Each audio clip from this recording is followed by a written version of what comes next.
Hi Mark, I'm Terry from Freshman Speaking and Listening Class Section B, and my student number is 54. Today I'm going to read the speech from Joshua Foer, Feats of Memory Anyone Can Do. I'd like to invite you to close your eyes. Imagine yourself standing outside the front door of your home. I'd like you to notice the color of the door, the material that it's made out of.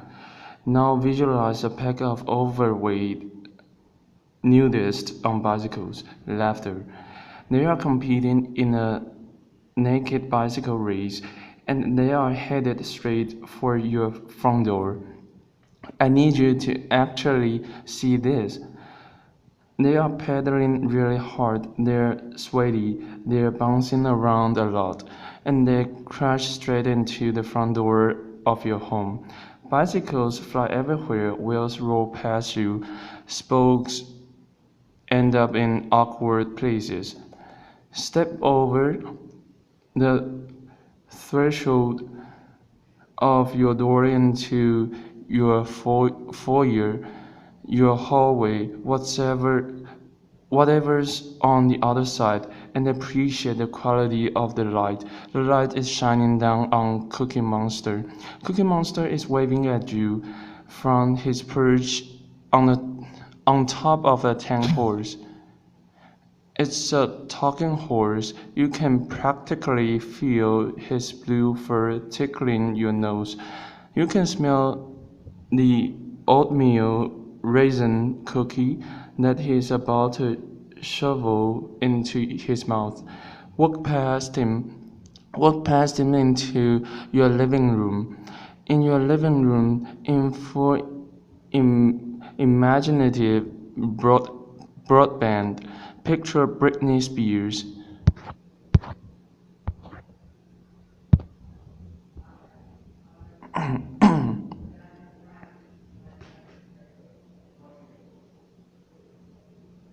She is scantily clad. She's dancing on your coffee table and she's singing, "Hit me, baby, one more time." And then follow me into your kitchen. In your kitchen, the floor has been paved over with a yellow brick road, and out of your oven are coming towards you, Dorothy, the Tin Man, the Scarecrow, and the Lion from The Wizard of Oz, hand in hand, skipping straight towards you. Okay, open your eyes. I want to tell you about a very bizarre contest that is held every spring in New York City. It's called the United States Memory Championship. And I had gone to cover this contest a few years back as a science journalist, expecting, I guess, that this was going to be like the Super Bowl of savants. This was a bunch of guys and a few ladies, widely varying in both age and hygienic upkeep. Laughter. They were memorizing hundreds of random numbers, looking at them just once. They were memorizing the names of dozens and dozens and dozens of strangers. They were memorizing entire poems in just a few minutes. They were competing to see who could memorize the order of a shuffled pack of playing cards the fastest. I was like, this is unbelievable. This is unbelievable. These people must be freaks of nature. And I started talking to a few of the competitors. This is a guy called Ed Cook, who had come over from England, where he had one of the best trained memories. And I said to him, "Ed, when did you realize that you were a savant?" And Ed was like, "I'm not a savant. In fact, I have just an average memory. Everybody who competes in this contest will tell you that they have just an average memory. We've all trained ourselves to perform these utterly miraculous feats of memory using a set of ancient techniques invented 2500 years ago in Greece, the same techniques that Cicero has used to memorize his speeches, that medieval scholars had used to memorize entire books, and I said, wow, how come I never heard of this before? And we were standing outside the competition hall, and Ed, who is a wonderful, brilliant, but somewhat eccentric English guy, says to me, Josh, you're an American journalist. Do you know Britney Spears? I'm like, what? No, why? Because I really want to teach Britney Spears how to memorize the order of a shuffled pack of playing cards on US national television. It will prove to the world that anybody can do this. Laughter. I was like, well, I'm not Britney Spears, but maybe you could teach me. I mean, you've got to start somewhere, right? And that was the beginning of a very strange journey for me. And I ended up spending the better part of the next year not only training my memory but also investigating it, trying to understand how it works, why it sometimes doesn't work, and what its potential might be. And I met a host of really interesting people. This is a guy called EP. He's an amne-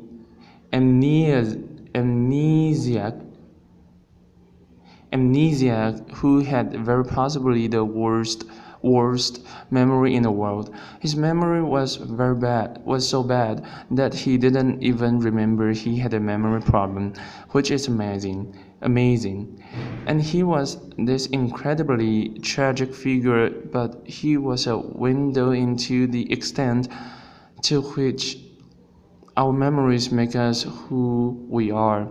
At the other end of the spectrum, I met this guy. This is Kim Peek. He was the basis for Dustin Hoffman's character in the movie Rain Man. We spent an afternoon together in the Salt Lake City Public Library memorizing phone books, which was scintillating laughter.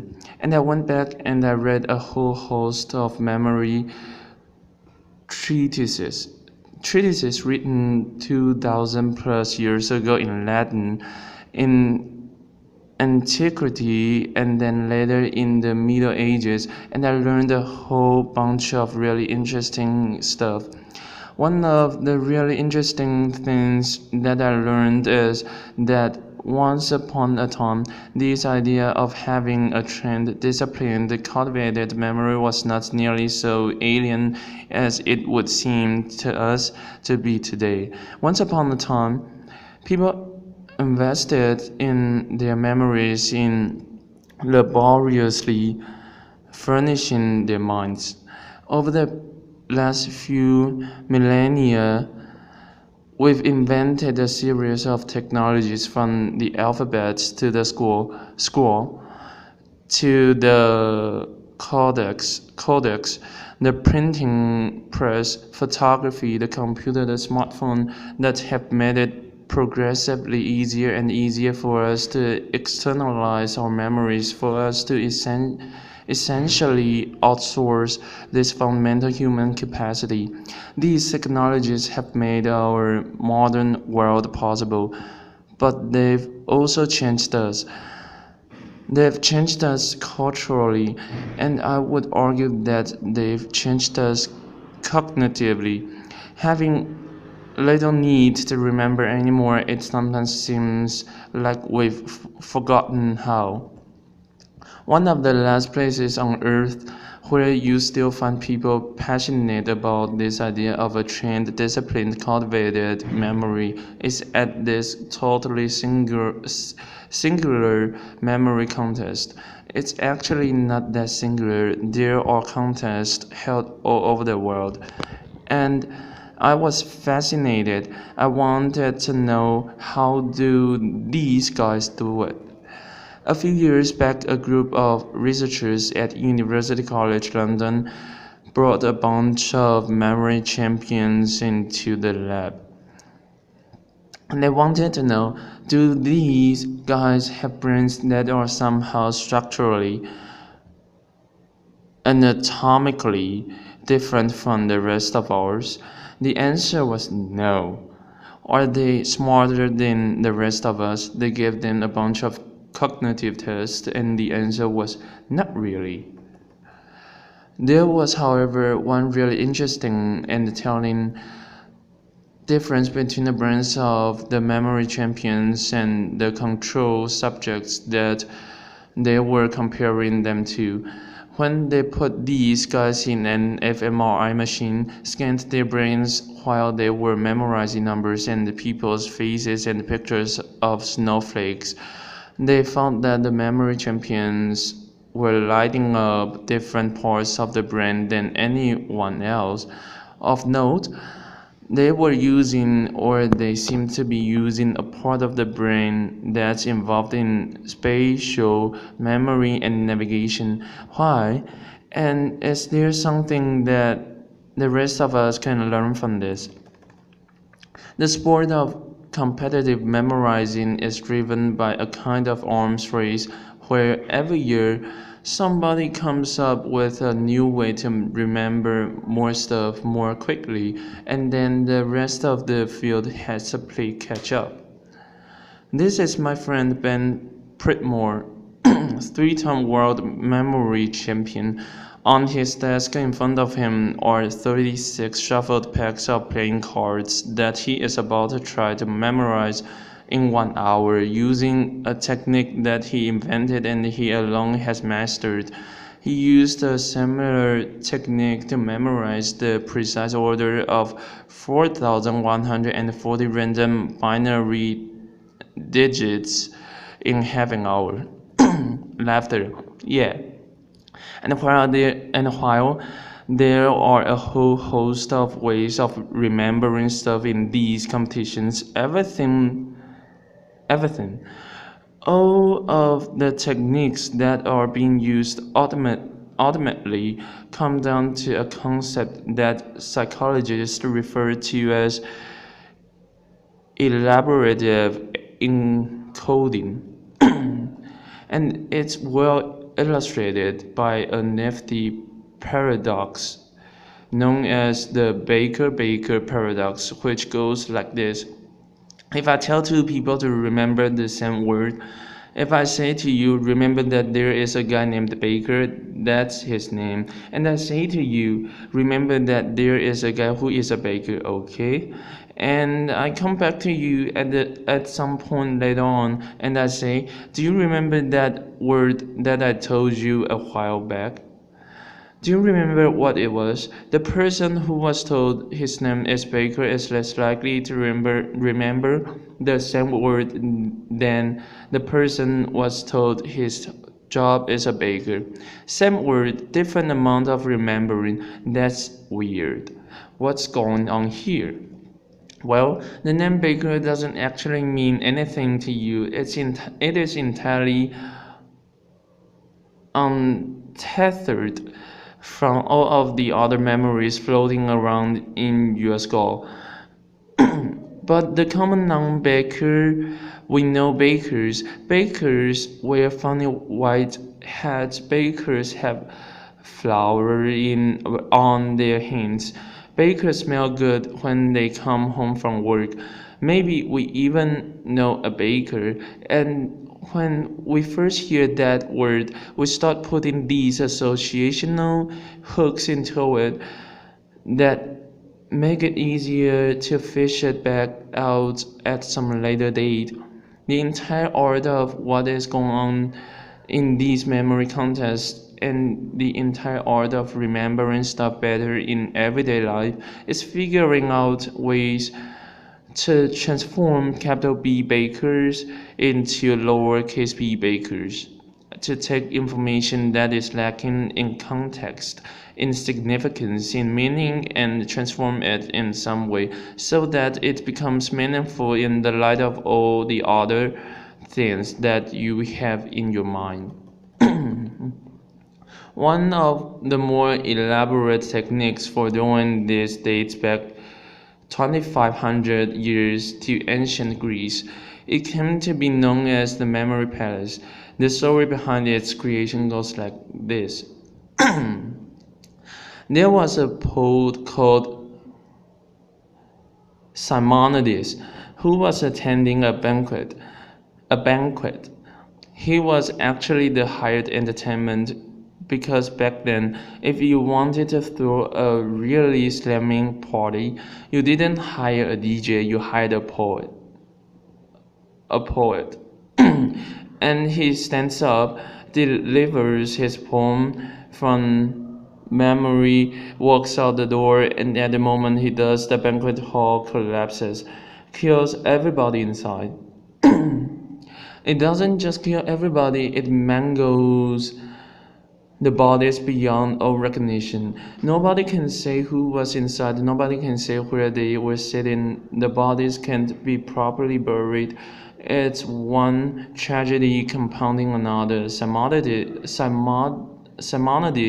standing outside the survivor amid the wreckage, closes his eyes and has this realization, which is that in his mind's eye, he can see where each of the guests at the banquet had been sitting, and he takes the relatives by the hand and guides them each to their loved ones amid the wreckage.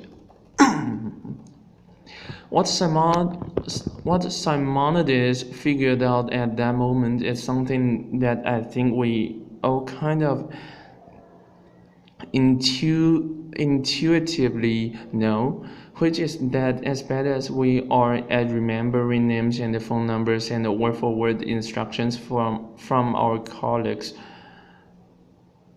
we have really exceptional visual and spatial memories. If I asked you to recount the first 10 words of the story that I just told you about Simonides, chances are you would have a tough time with it.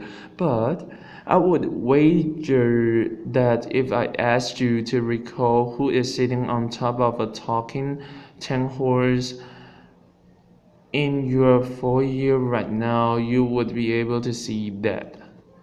The idea behind the memory palace is to create this imagined edifice in your mind's eye and populate it with images of the things that you want to remember, the crazier, weirder, more bizarre, funnier, rusher, stinkier the image is, the more unforgettable it's likely to be.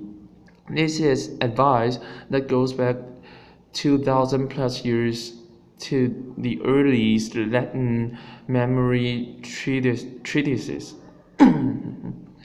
So how does this work?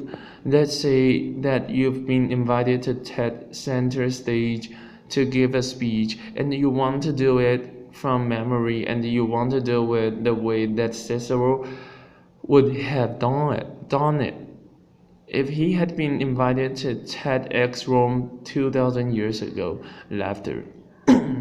What you might do is picture yourself at the front door of your house, and you'd come up with some sort of crazy, ridiculous, unforgettable image to remind you that the first thing you want to talk about is this totally bizarre contest. Laughter. And then you'd go inside your house, and you would see an image of Cookie Monster on top of Mr. Ed.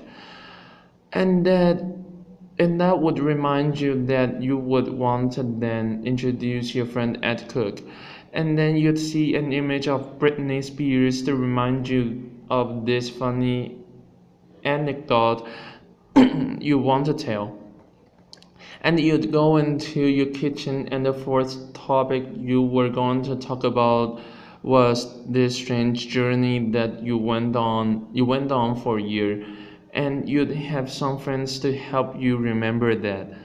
This is how Roman orators memorized their speeches, not word for word, which is just going to screw you up, but topic for topic. In fact, the first topic sentence that comes from the Greek word topos, which means place. That's the vestige of when people used to think about oratory and rhetoric in these sorts of special terms. The phrase in the first place, that's like in the first place of your memory palace. I thought this was just fascinating, and I got really into it. And I went to a few more of these memory contests, and I had this notion that I might write something longer about this subculture of competitive memorizers. But there was a problem. The problem was that a memory contest is a path- pathologically boring event. Laughter. Truly, it is like a bunch of people sitting around taking the SATs. I mean, the most dramatic it gets it is when somebody starts massaging their temples. And I'm a journalist. I need something to write about. I know that there's incredible stuff happening in these people's minds, but I don't have access to it. And I realized if I was going to tell this story, I needed to walk in their shoes a little bit. And so I started trying to spend 15 or 20 minutes every morning before I sat down with my New York Times, just trying to remember something. Maybe it was a poem, maybe it was names from an old yearbook that I bought at the flea market, and I found that this was shockingly fun. I never would have expected that it was fun because this is actually not about training your memory.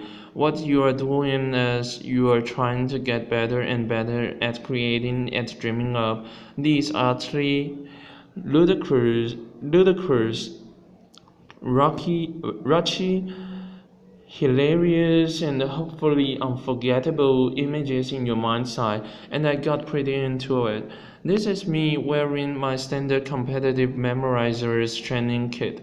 Laughter. It's a pair of earmuffs and a set of safety goggles that have been masked over except for two small pinholes, because distraction is the competitive memorizer's greatest enemy. I ended up coming back to that same contest that I had covered a year earlier, and I had this notion that I might enter it sort of as an experiment in participatory journalism. I thought, maybe a nice epilogue to all my research. Problem was the experiment went haywire. I won the contest. Laughter. Which really wasn't supposed to happen. Applause. Now, it is nice to be able to memorize speeches and the phone numbers and the shopping list, but it's actually kind of beside the point. These are just tricks. They work because they're based on some pretty basic principles about how our brains work. And you don't have to be building memory palaces or memorizing packs of playing cards to benefit from a little bit of insight about how your mind works. We often talk about people with great memories as though it were some sort of an innate gift, but that is not the case. Great memories are learned. At the most basic level, we remember when we pay attention. We remember when we are deeply engaged. We remember when we are able to take a piece of information and experience and then figure out why it is meaningful to us, why it is significant, why it is why it's colorful when we're able to transform it in some way that makes sense in the light of all of the other things floating around in our minds, when we're able to transform bakers into bakers. The memory palace, these memory techniques, they are just shortcuts. In fact, they're not even really shortcuts. They work because they make you work. They force a kind of depth of processing and a kind of mindfulness that most of us don't normally walk around exercising. But there actually are no shortcuts. This is how stuff is made memorable. And I think if there's one thing that I want to leave you with, it's what EP, the amnesiac, who couldn't even remember he had a memory problem, left me with, which is the notion that our lives are the sum of our memories. How much are we willing to lose from our already short lives by losing ourselves in our Blackberries, our iPhones, by not paying attention to the human being across from us who is talking with us, by being so lazy that we are not willing to process deeply. I learned firsthand that there are incredible memory capacities latent in all of us. But if you want to live a memorable life, you have to be the kind of person who remembers to remember. Thank you. Applause.